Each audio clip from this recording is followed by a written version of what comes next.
অবশেষে মার্কিন যুক্তরাষ্ট্র এবং ভারতের মধ্যে ফ্রি ট্রেড এগ্রিমেন্ট হতে চলেছে, তার সম্ভাবনা দেখা দিয়েছে। কারণ ভারতের সঙ্গে মার্কিন যুক্তরাষ্ট্রের যে বিষয়টা নিয়ে আটকে ছিল সেটা হচ্ছে বাংলাদেশ ইস্যু এবং সঙ্গে দক্ষিণ পূর্ব এশিয়ার মার্কিন যুক্তরাষ্ট্রের অবস্থানগত কৌশলগত অবস্থান, এই নিয়ে একটা বড়তর গন্ডগোল দুজনের মধ্যে লেগেছিল। এই একটাই কারণে এফটিএ আটকে ছিল, সব দেশের সঙ্গে হয়ে গিয়েছে। এখন শেষে ইউরোপিয়ান ইউনিয়নের সঙ্গে যখন ট্রেড এফটিএ হয়ে যায়, সেই সময় কিন্তু ট্রাম্প কিন্তু চাপে পড়ে যান, আরো বহুমুখী চাপে পড়েছেন, সেটা আমি পরে বলছি। এবার সার্জিও গোরের কাছে একটা খবর এসছে। সার্জিও গোর ট্রাম্পের একটা বার্তা নিয়ে কাল রাত্রিবেলা আমাদের বিদেশমন্ত্রী ডক্টর জয়শঙ্করের সঙ্গে দেখা করে তার সঙ্গে এই ব্যাপারে বিস্তারিত আলোচনা করেন যে মার্কিন যুক্তরাষ্ট্র কি বলছে এবং ভারত কি চায়, তার পরিপ্রেক্ষিতে মার্কিন যুক্তরাষ্ট্রের বক্তব্য। তা আমাদের এখানে ইন্ডিয়া টুডেতে বেরিয়েছে, ওয়াশিংটন সফরের আগে জয়শঙ্কর মার্কিন রাষ্ট্রদূত সার্জিও গোরের সাথে দেখা করলেন। লেখা হচ্ছে, বৈঠকটি এমন এক সময় অনুষ্ঠিত হচ্ছে যখন নয়াদিল্লি এবং ওয়াশিংটন কৌশলগত, অর্থনৈতিক এবং প্রযুক্তি ক্ষেত্রে সম্পর্ক জোরদার করছে। বাণিজ্য নিয়ে উত্তেজনার পর গুরুত্বপূর্ণ খনিজগুলো সহযোগিতার একটি গুরুত্বপূর্ণ ক্ষেত্র হিসেবে আবির্ভূত হচ্ছে। আমি পুরোটা আপনাদের ব্যাখ্যা করে বলে দিচ্ছি। পররাষ্ট্র মন্ত্রী এস জয়শঙ্কর বৃহস্পতিবার নয়াদিল্লিতে ভারতে নিযুক্ত মার্কিন রাষ্ট্রদূত সার্জিও গোরের সঙ্গে দেখা করেছেন। প্রতিরক্ষা, বাণিজ্য, গুরুত্বপূর্ণ খনিজ সম্পদের উপর বিস্তৃত আলোচনা করেছেন, কারণ উভয় পক্ষই আগামী সপ্তাহে জয়শঙ্করের মার্কিন যুক্তরাষ্ট্র সফরের আগে ভারত মার্কিন অংশীদারিত্বের গতি বাড়ানোর লক্ষ্যে কাজ করছে। এই গতিটা বাড়বে কি করে সেটাই আমি বলছি। বৈঠকটি এমন এক সময় অনুষ্ঠিত হচ্ছে যখন নয়াদিল্লি ওয়াশিংটন কৌশলগত, অর্থনৈতিক এবং প্রযুক্তিগত ক্ষেত্রে জোরদার করছে বাণিজ্য নিয়ে উত্তেজনার পর গুরুত্বপূর্ণ খনিজগুলি সহযোগিতার একটি গুরুত্বপূর্ণ ক্ষেত্র হিসেবে। এই একই খবর করেছে CNBC 18। তারা লিখছে, Jaishankar discusses many dimension of India US ties with গোর অ্যাহেড অফ ওয়াশিংটন ভিজিট। এটা করেছে আপনার CNBC TV9। এখন এই বিষয়টা কি, এই যে বলা হচ্ছে যে কৌশলগত, অর্থনৈতিক এবং প্রযুক্তিগত ক্ষেত্রে জোরদার করছে বাণিজ্য নিয়ে উত্তেজনার পর গুরুত্বপূর্ণ খনিজগুলি সহযোগিতার একটি গুরুত্বপূর্ণ ক্ষেত্র হিসেবে আবির্ভূত হচ্ছে। বিষয়টা হচ্ছে, সেটা হচ্ছে সম্পূর্ণ ওই বাংলাদেশ। আমি যেটা বরাবর আপনাদের কাছে বলে আসছি যে বাংলাদেশ থেকে যতক্ষণ না মার্কিন যুক্তরাষ্ট্র পা তুলছে ততক্ষণ পর্যন্ত ভারত এই এফটিএ করবে না। এবং মার্কিন যুক্তরাষ্ট্র আটকে বসছিল, ট্রাম্পের একটা গুঁ ছিল যে যতক্ষণ না মোদি তাকে হ্যালো ট্রাম্প যতক্ষণ না বলছেন, হ্যালো মিস্টার ট্রাম্প বা হ্যালো মিস্টার প্রেসিডেন্ট ট্রাম্প, ততক্ষণ পর্যন্ত মানে ট্রাম্প খুশি হননি। উনি বলেছেন আমাকে খুশি করতে পারেননি। তা মোদিজি খুশি করার দিকে হাঁটেননি। মোদিজি নিজের জায়গায় বসছিলেন চুপ করে, যে কত লড়বি লড়, তোর দেশের মানুষ যদি না খেয়ে মরে তাহলে আমার কেউ যায় আসে না। এখন সেই জায়গায় এমন একটা মানে দেখুন, পাবলিক প্রেশার হচ্ছে এমন একটা জিনিস না, যেখানে আচ্ছা মানুষকে, আচ্ছা দেশের নেতাকে কিন্তু নতি স্বীকার করতে হয়। এখন আমেরিকার যে অর্থনৈতিক অবস্থা, যে এখন মূল্যবৃদ্ধি যেখানে গিয়ে পৌঁছেছে এবং খাদ্য সংকট যেভাবে দেখা দিয়েছে, তাতে কিন্তু আমেরিকার পক্ষে বেশি দিন টিকে থাকা মুশকিল। তার উপর ইউরোপিয়ান ইউনিয়ন যখন এফটিএ করে বেরিয়ে গেল, তখন কিন্তু আমেরিকার উপর চাপটা আরো বাড়লো, ট্রাম্প আরো গাড্ডায় পড়লেন। একে তো ভেনেজুয়েলার ওই প্রেসিডেন্টের ওই তুলে নিয়ে এসে তারপরে উনি ইরানের ওপরে চাপ বাড়িয়েছেন। এখন ইরানের খবর তো আপনারা সবাই জানেন, আমি যদিও করিনি, পরে একদিন করবো ইরানের খবর। কারণ ইরান একটা মোটামুটি জায়গায় পৌঁছাক তখন খবরটা করব। এখন যেটা বলা হচ্ছে সেটা হচ্ছে যে একটা লিখিত চুক্তি করতে হবে, যেটা ওয়াশিংটনকে বলা হয়েছে থ্রু সার্জিও গোর, যে ভারত যেটা বলেছে সেটা লিখিত চুক্তি করতে হবে। সেটা কি নিয়ে? গণতন্ত্র, আইনের শাসন, মানবাধিকার সহ সকল প্রকার সন্ত্রাসবাদ নিয়ন্ত্রণে দিল্লি ওয়াশিংটন অঙ্গীকারবদ্ধ এই মর্মে চুক্তি সম্পাদিত করতে হবে। সঙ্গে দক্ষিণ পূর্ব এশিয়া কৌশলগতভাবে এই চুক্তির মধ্যে থাকবে। অর্থাৎ দক্ষিণ পূর্ব এশিয়া এবং বাংলাদেশ সহ সমস্ত ক্ষেত্রে মার্কিন যুক্তরাষ্ট্র এখনো আর নাক গলাবে না। এবং কি কি বিষয়ে সেটা হবে, সেটা গণতন্ত্র, আইনের শাসন, মানবাধিকার সন্ত্রাসবাদ নিয়ন্ত্রণে দিল্লি ওয়াশিংটন অঙ্গীকারবদ্ধ এই মর্মে চুক্তিটা হবে। দুজনের ক্ষেত্রে একটা কমন ইন্টারেস্ট কাজ না করলে এই ট্রেড ডিল হওয়া সম্ভব নয়, আর ইন্দো প্যাসিফিক নীতিতে একসঙ্গে কাজ করা সম্ভব না। এই যে এগ্রিমেন্টটা হবে, এই এগ্রিমেন্টটা হবে 10 বছরের জন্য। এটা 2026-2036 পর্যন্ত এগ্রিমেন্টটা হবে।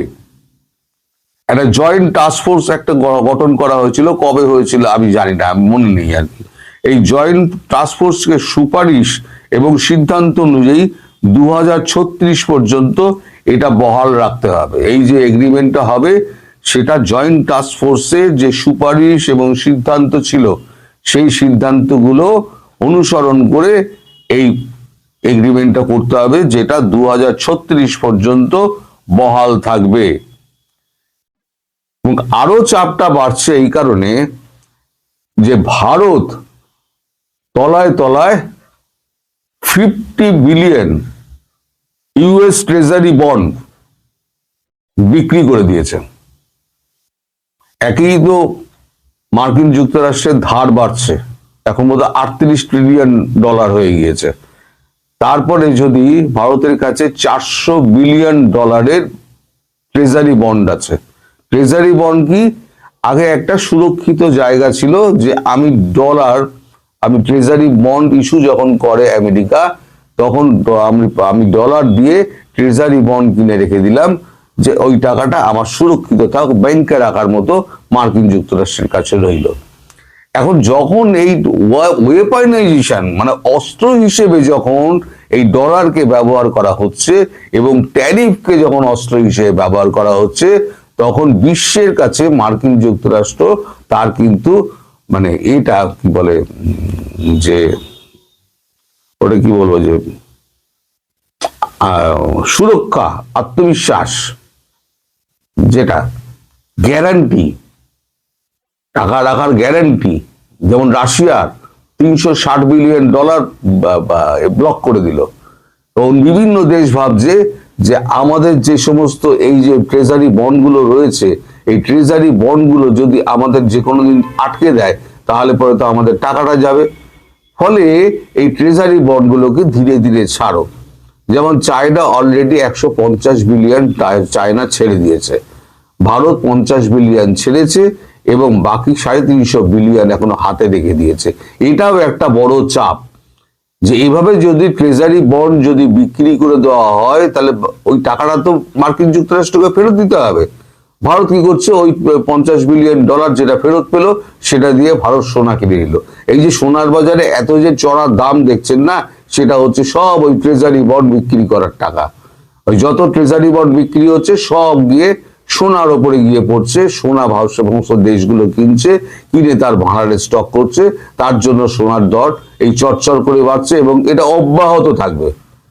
সোনার দর কিন্তু নামার কোনো রকম মানে স্কোপই নেই, নামবে না সোনার দর। যত দিন যাবে এটা 10 লাখ টাকায় পৌঁছে যাবে 10 গ্রাম, এটুকু জেনে রাখবেন।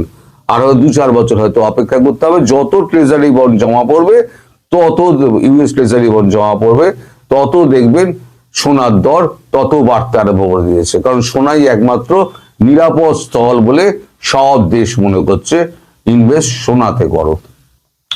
এখন এই সমস্ত যখন কাণ্ড ঘটছে, তখন ভারতের কাছে যখন অফারটা এসছে যে ফ্রি ট্রেড এগ্রিমেন্টটা আমাদের করে নিতে হবে, আপনারা কি শর্তে ফ্রি ট্রেড এগ্রিমেন্ট করবেন, তখনই ভারত বলেন বা জয়শঙ্কর বলেন যে আমাদের সঙ্গে এই যে ইন্দো প্যাসিফিক চুক্তি বা আমাদের এই যদি অন্যান্য চুক্তিগুলো যদি মেনটেন করতে হয়, তাহলে পরে এখন যেটা করতে হবে সেটা হচ্ছে ওই যে সুপারিশ যেটা করা হয়েছিল জয়েন্ট টাস্ক ফোর্সের সুপারিশ এবং সিদ্ধান্ত, সেই সিদ্ধান্ত অনুযায়ী আমাদের 2036 পর্যন্ত একটা চুক্তি করতে হবে, যে চুক্তির মধ্যে ওই গণতন্ত্র, আইনের শাসন, মানবাধিকার, সন্ত্রাস দমন, সন্ত্রাসবাদ নিয়ন্ত্রণে দিল্লি ওয়াশিংটন অঙ্গীকারবদ্ধ, এই মর্ম ওই চুক্তিটার মধ্যে থাকতে হবে। সেটা যদি হয় তাহলে পরে ভারতবর্ষ এফটিএ করতে রাজি আছে। সার্জিও গোর বলেন ঠিক আছে, আপনি তো ওয়াশিংটন যাচ্ছেন, আমিও আপনার সঙ্গে ওয়াশিংটন, আমি তো আপনার সঙ্গেই যাব, আমি আলাদা যাব যদিও, একসঙ্গে আমরা ওখানে মিলিত হব এবং প্রেসিডেন্টের সঙ্গে আমরা বসে এই ব্যাপারে আমরা ফাইনাল একটা ডিসিশন নিয়ে আমরা এই চুক্তি করে ফেলবো। তাহলে পরে কি এফটিএটা হবে? তখন জয়শঙ্করজি বলেছেন নিশ্চিতভাবে হবে।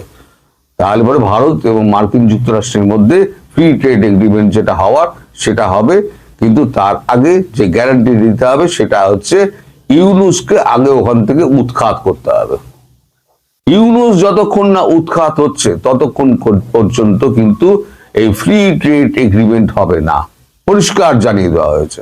এবং সার্জিও গোর বলেছে মার্কিন যুক্তরাষ্ট্রের পক্ষ থেকে সমস্ত রকম পদক্ষেপ নেওয়া হবে যাতে বাংলাদেশে ইউনুস সরকার এবং ইউনুস যাতে ক্ষমতায় না থাকতে পারে, বাকিটুকু আপনারা যেভাবে বলবেন সেভাবে ভাবে।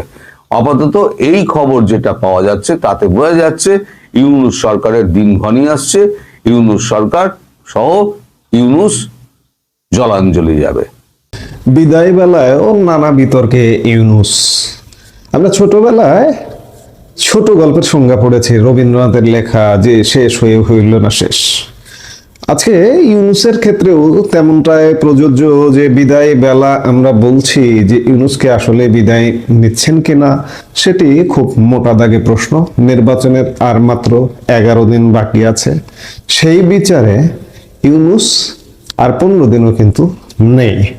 কিন্তু সত্যিকার অর্থে নেই আমরা বলছি, কিন্তু নেই হয়েও কি ইউনুস থাকছে? আপনি কি থেকে যাচ্ছেন স্যার? প্রশ্নটা আসছে। ইতিমধ্যে আপনারা জানেন যে জুলাই সনদের নামে, সংবিধান সংশোধন রঙের নামে একটা হা না ভোট করা হচ্ছে এবং সেই ভোটে রাষ্ট্রপতি প্রধানমন্ত্রীর ক্ষমতার ভারসাম্য করা হচ্ছে। আমরা ক্ষমতার ভারসাম্য চাই, কিন্তু ইউনুসের অবৈধ পন্থায় নয়। তো সেই জায়গা থেকে হচ্ছে অনেক কিছু হচ্ছে। এই জন্য আমরা বলছি শেষ হয়েও হইল না শেষ। হইল শেষ কিনা এটা 12 ফেব্রুয়ারি পরবর্তী সময়ে ইউনুসের কর্মকাণ্ডেই বোঝা যাবে, কিন্তু শেষ হওয়ার কিন্তু আমরা কোনো লক্ষণও দেখছি না। এই যে ধরুন মাত্র 11-12 দিন বা ম্যাক্সিমাম 15 দিন ইউনুস ক্ষমতায় আছে, কিন্তু এখনো পর্যন্ত যে ধরনের কর্মকাণ্ড ইউনুসের পক্ষ থেকে চালানো হচ্ছে তাতে বাংলাদেশের ইতিহাসে কোনো তত্ত্বাবধায়ক সরকার, কোনো অন্তর্বর্তীকালীন সরকার কিংবা 111 সরকার ছিল 2007-8 সালে, দীর্ঘ সময়ের প্রায় 2 বছরের, সেই সরকারও বিদায় হবার বা বিদায় বেলার 15 দিন আগে এত বিতর্কিত কর্মকাণ্ড করে যেতে পারে বা করে গেছে এমন নজির নেই। ইউনুসের কর্মকাণ্ড দেখে মনে হচ্ছে যেন ইউনুস বাকি কর্মগুলো করবে। অন্তর্বর্তী সরকার শেষ সময়ে তড়িঘড়ি করে নানা বিতর্কিত প্রকল্প ও সিদ্ধান্ত নিয়েছে। এসব সিদ্ধান্তের সঙ্গে বর্তমান সরকারের কোনো ধরনের সংশ্লিষ্টতা না থাকলেও গোজামিল দিয়ে পরবর্তী সরকারের ওপর চাপ তৈরি করতে প্রকল্পগুলো নেওয়া হচ্ছে। সরকারের গৃহীত এসব সিদ্ধান্ত পরবর্তী সরকার বাস্তবায়ন করতে গেলে বড় ধরনের চাপে পড়বে। কয়েকটি সিদ্ধান্ত নিয়ে ইতিমধ্যে বিভিন্ন মহলে তীব্র সমালোচনা হয়েছে। জুলাই আন্দোলনে অংশীজনদের দায় মুক্তি অধ্যাদেশ ক্ষমতার শেষে এসে তড়িঘড়ি করে জারি করা হয়েছে। সরকারি চাকরিজীবীদের নবম পে কমিশন মন্ত্রী ও আমলাদের বিলাসবহুল ফ্ল্যাট নির্মাণ, চট্টগ্রাম বন্দর নিয়ে চুক্তি, মিরেশ্বরায় অর্থনৈতিক অঞ্চলে সমরাস্ত্র জোন তৈরির ঘোষণা, র্যাবের জন্য 163টি গাড়ি কেনার সিদ্ধান্তকে থেকে শুরু করে রকেট গতিতে প্রাথমিক শিক্ষক নিয়োগের প্রক্রিয়া, গণমাধ্যম আইন নিয়ে নানা মহলে প্রশ্ন উঠেছে। এসব উদ্যোগ জনস্বার্থের চেয়ে দেশি বিদেশি গোষ্ঠীর স্বার্থে বেশি কাজ করছে কিনা সেই প্রশ্ন সামনে তুলছেন সংশ্লিষ্টরা। গৃহীত কিছু সিদ্ধান্তের সঙ্গে দীর্ঘমেয়াদী অর্থনৈতিক ঝুঁকি ও জাতীয় নিরাপত্তার মতো সংবেদনশীল প্রশ্ন জড়িত রয়েছে। পরবর্তী নির্বাচিত সরকার ও জনগণকে দীর্ঘমেয়াদে তার বোঝা ও দায় বহন করতে হবে। এসব প্রকল্প নেওয়া হচ্ছে যখন সরকারের হাতে আর কার্যকর সময় নেই বললেই চলে। সংশ্লিষ্টরা বলছেন এসব সিদ্ধান্ত বাস্তবায়নের দায় বর্তমান সরকার নিজেরা নিচ্ছে না, ভবিষ্যতের নির্বাচিত সরকারের কাঁধে চাপিয়ে দিয়ে এক ধরনের শেষ মুহূর্তের গোজামিল সৃষ্টি করা হচ্ছে। তড়িঘড়ি করে সরকার বড় যে প্রকল্পটির কথা ঘোষণা করেছে সেটি হচ্ছে সরকারি চাকরিজীবীদের জন্য নতুন পে স্কেল। 20তম গ্রেডে সবচেয়ে বেশি 144% বেতন বাড়ানোর সুপারিশ সহ প্রজাতন্ত্রের কর্মীদের মধ্যে বেশি মূল বেতন বর্তমান সচিবদের 78,000 টাকা, যা 105% বাড়িয়ে প্রস্তাব করা হয়েছে 1,60,000 টাকা। এর সঙ্গে অন্যান্য ভাতা ও আনুতোষিক মিলিয়ে একজনের মোট বেতন ছাড়াতে পারে 3 লাখ টাকা। চলতি অর্থ বছরের বাজেটে সরকারি কর্মচারীদের বেতন ভাতা বাবদ বরাদ্দ প্রায় 85,000 কোটি টাকা।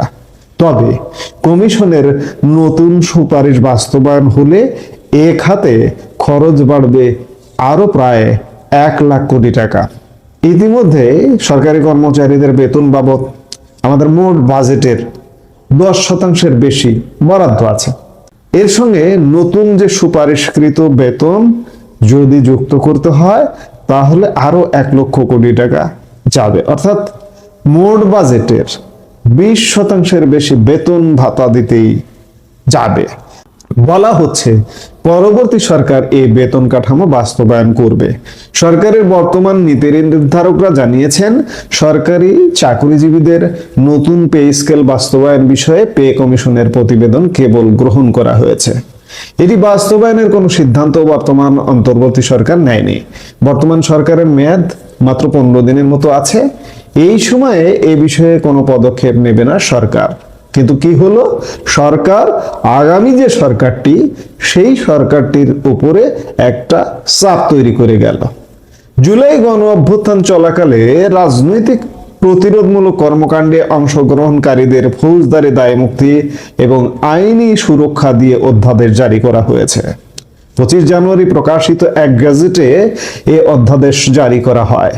গেজেটে বলা হয়, বাংলাদেশের ছাত্র জনতা 2024 সালের জুলাই ও আগস্টে ফ্যাসিস্ট সরকারের পতন ঘটানোর মাধ্যমে গণতন্ত্র, মানবাধিকার ও আইনের শাসন প্রতিষ্ঠার লক্ষ্যে একটি সর্বাত্মক গণ অভ্যুত্থানে অংশগ্রহণ করে, যা পরবর্তীতে জুলাই গণ অভ্যুত্থান হিসেবে স্বীকৃতি পায়। এই দায় মুক্তির গেজেট ক্ষমতার শেষ মুহূর্তে এসে কেন প্রকাশ করা হলো সেটি নিয়েও নানান আইনি জটিলতার কথা বলছেন অনেকে। পরবর্তী সরকারের জন্য বোঝা হিসেবে চিহ্নিত হতে পারে বলে অনেকে মনে করছেন। 17 মাসের মধ্যে এ অধ্যাদেশ না করে এখন শেষ সময়ে তড়িঘড়ি করে গেজেট জারি করা হয়েছে। আইনবিদরা বলছেন, যেভাবে দ্রুততার সঙ্গে এই গেজেট জারি করা হয়েছে পরবর্তীতে আইনগত অনেক অসঙ্গতি ও সংকট তৈরি করতে পারে। মন্ত্রীদের জন্য 9,030 বর্গ ফুটের ফ্ল্যাট বানাবে সরকার। ঢাকার মন্ত্রীপাড়ায় 3টি ভবন নির্মাণের উদ্যোগ নিয়েছে সরকার। এসব ভবনে 72টি ফ্ল্যাট, যার আয়তন হবে 8,500 থেকে 9,300 বর্গ ফুট। এজন্য নেওয়া হচ্ছে 786 কোটি টাকার একটি প্রকল্প। নতুন 3 ভবন হবে বেইলি রোড ও মিন্টো রোডে। নতুন প্রকল্পে মন্ত্রী, প্রতিমন্ত্রী, উপমন্ত্রী এবং সাংবিধানিক সংস্থার প্রধান সহ সরকারের গুরুত্বপূর্ণ ব্যক্তিদের আবাসনের ব্যবস্থার কথা বলা হয়েছে। বিলাসবহুল এই প্রকল্প বর্তমান সরকার কেন নিয়েছে এর কোনো সদুত্তর নেই। এই প্রকল্প পরবর্তী সরকারকে চাপে ফেলতে পারে বলে সংশ্লিষ্টরা মনে করছেন। মন্ত্রীদের জন্য এত বড় আয়তনের ফ্ল্যাট নির্মাণের উদ্দেশ্য কি কেউ বলতে পারে না। গণমাধ্যম সংস্কার কমিশনের সুপারিশ উপেক্ষা করে গণমাধ্যম কমিশন ও সম্প্রচার কমিশন নামে দুটি প্রতিষ্ঠান গঠনের উদ্যোগ নেওয়া হয়েছে।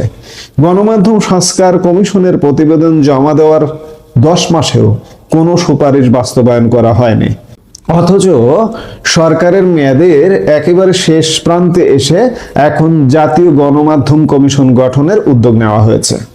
সংবাদ মাধ্যমের স্বাধীনতা ও সাংবাদিকদের সুরক্ষা নিশ্চিত করার লক্ষ্যে তথ্য ও সম্প্রচার মন্ত্রণালয় জাতীয় গণমাধ্যম কমিশন অধ্যাদেশ 2026-এর একটি খসড়া তৈরি করেছে। এমনকি এই কমিশন গঠনে মতামত দেওয়ার জন্য মাত্র 3 দিন সময় দিয়েছে।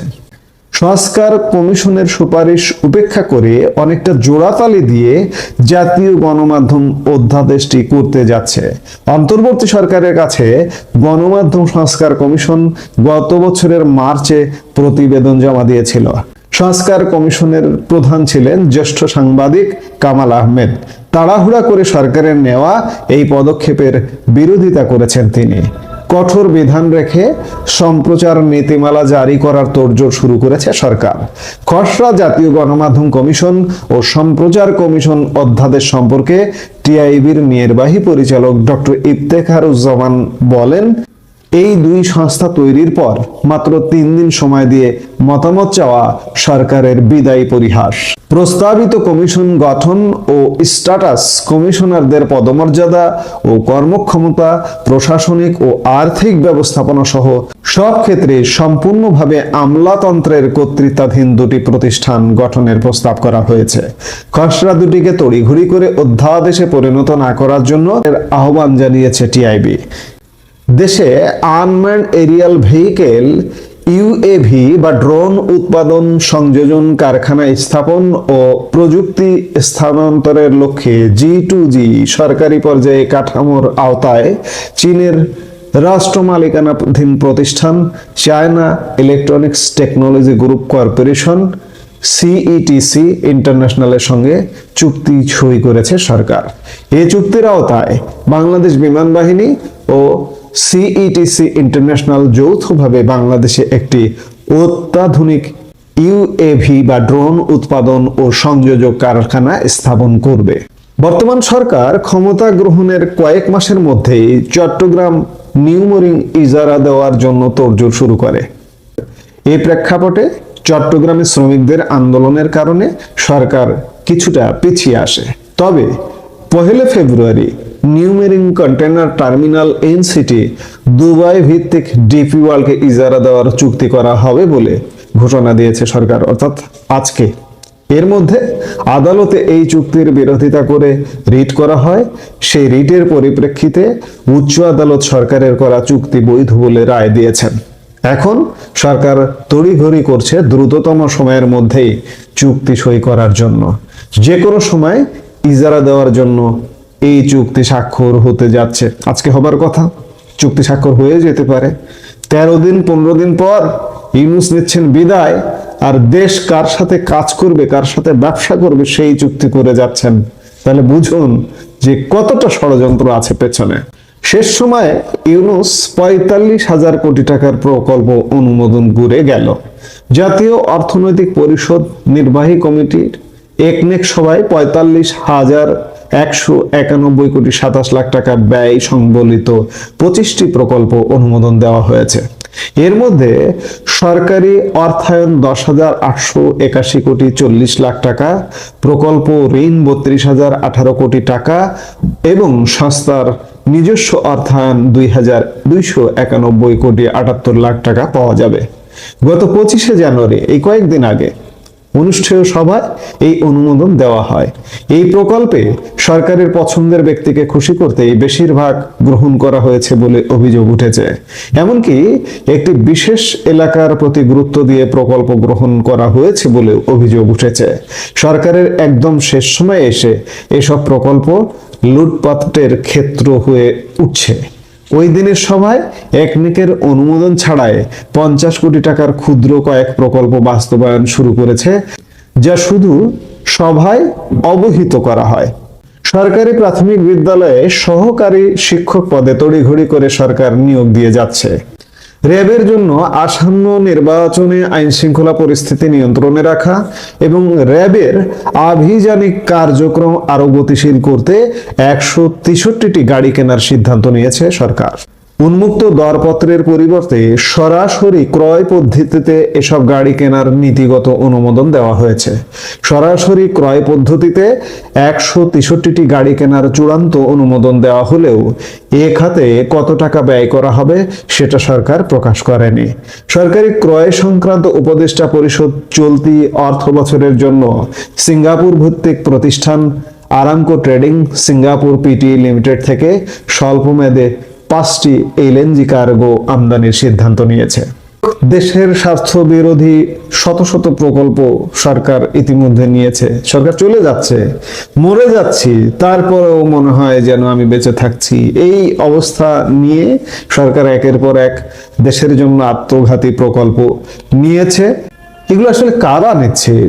সরকারের যে উপদেষ্টা পরিষদ আছেন কয়েকজন, 23 জনের মতো, তারা তাদের আগ্রহী নিচ্ছেন। তারা তো বলতে পারতেন না যে আমরা তো চলে যাচ্ছি, এখন আমরা এগুলো প্রকল্প নিয়ে কাজ করতে পারবো না বা বিদায় বেলায় এগুলো করব না। এগুলো কি আমলারা নিচ্ছেন? আমলারা যদি নিয়েও থাকেন, ওই যে আমি বললাম যে উপদেষ্টা পরিষদ নাকচ করে দিতে পারতো, কিন্তু উপদেষ্টা পরিষদ সেগুলোকে অনুমোদন দিয়ে যাচ্ছে কেন? এখানে কি উপদেষ্টা পরিষদের স্বার্থ আছে? মোটা লেনদেন আছে? আর্থিক বা অন্য কোনো নিরাপদ এক্সিট, নিরাপদে অর্থ কড়ি নিয়ে বিদেশে গিয়ে আরাম আয়েশে জীবনযাপন করা যায়, এই স্বার্থ কি আমলাদের দ্বারা আছে? বা এই যে এখনকার যে রাজনৈতিক শক্তি আছে তাদের দ্বারা আছে যে আপনারা এগুলো সব করে দিয়ে যান, আমরা আপনাদের প্রয়োজনীয় অর্থ কড়ি সহ বিদেশে নিরাপদ জীবনযাপন বা নিরাপদ বসবাসের বন্দোবস্ত করে দেব, এই শর্তে এগুলো করে দিয়ে যান। এই শর্তে কি এগুলো করে দিয়ে যাচ্ছে? হয়তোবা তাই। আমরা সত্যিকার অর্থে এই মুহূর্তে এক অসহায় বাংলাদেশ। আপনি একজন বিবেকবান মানুষ, আপনি বলুন যে কোন যুক্তিতে আজকে 1 তারিখ 1 ফেব্রুয়ারি আপনি চট্টগ্রামের নিউমোরিং কন্টেইনার টার্মিনাল আপনি সাইন করার কে? আপনি 15 দিন পরে চলে যাচ্ছেন এবং আপনি তো দেশের আসলে কোনো দায়িত্বশীল কেউ নয়। এই যে এতগুলো এই যে সরকারি কর্মচারীদের পে স্কেল বা বেতন বাড়িয়ে দিলেন, এর দায় কে নেবে? পরবর্তী সরকার অর্থাভাবে যদি এটি বাস্তবায়ন করতে না পারে, এর দায় কি আপনি নেবেন? আপনি তো নেবেন না, আপনি তো থাকবেন না, আপনি বিদেশে পালিয়ে যাবেন। আওয়ামী লীগ বিদায় হয়ে গেছে, ভালো কথা, কিন্তু বিদায়ের বিনিময়ে আমরা তো একটা ভালো কিছু চাইবো, কিন্তু ভালোর চেয়ে শতগুণ খারাপ হয়ে গেছে। আমাদের জন্য এটা একটা আত্মঘাতী সরকার হয়ে গেছে। এখন দেখার বিষয় যে সামনে আমাদের আরো কত সাফার করতে হয়। এই মুহূর্তে এ পর্যন্তই।